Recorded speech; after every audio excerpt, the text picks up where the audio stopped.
बिस्मिल्लाहिर्रहमानिर्रहीम।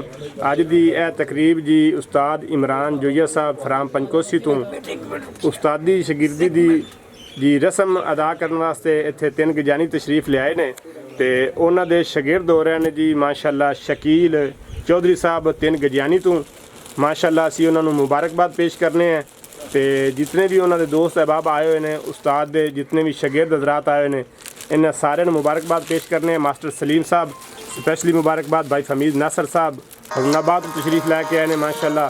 तो इस तो अलावा जी डॉक्टर साहब आए ने पंचकोसी तो, भाई आतफ डुड्डी साहब आए हुए ने तो माशाअल्लाह, भाई आमर साहब 14 मुराद तो आए हुए ने तो 100 फतेह तो भाई समीउल्लाह गुज्जर साहब। इस तो अलावा जिन्हें भी दोस्त अहबाब आए राणा साहब 3 गजानी तो नंबरदार साहब मौजूद ने जी माशाअल्लाह। बहुत अच्छी तकरीब हुई है जी।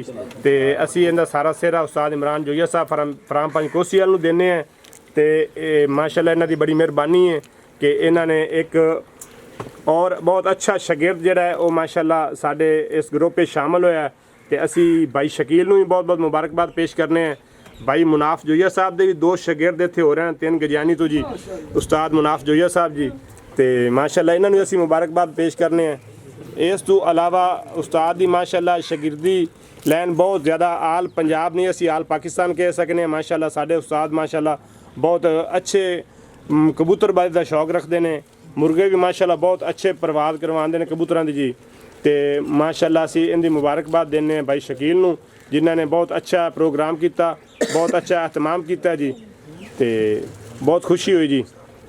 उस्ताद इमरान जोया साहब नूं असीं कहांगे जी वो आदे शागिर्दां वास्ते कोई 2 वर्ड बोलन या इस तो अलावा जिहड़े शागिर्द नहीं आ सके जिहड़े डिस्ट्रिक्ट आउट ऑफ डिस्ट्रिक्ट बैठे हुए ने जिले तो बाहर ने या जिथे भी पाकिस्तान दे विच और पाकिस्तान तो बाहर भी उस्ताद दे शागिर्द हैगे ने, इंडिया विच भी उस्ताद दे शागिर्द हैगे ने जी।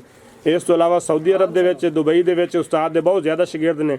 उन्हां वास्ते कोई मैसेज कोई पैगाम देना चाहन उस्ताद नूं असीं कहने जी उन्हां वास्ते कोई मैसेज पैगाम देन।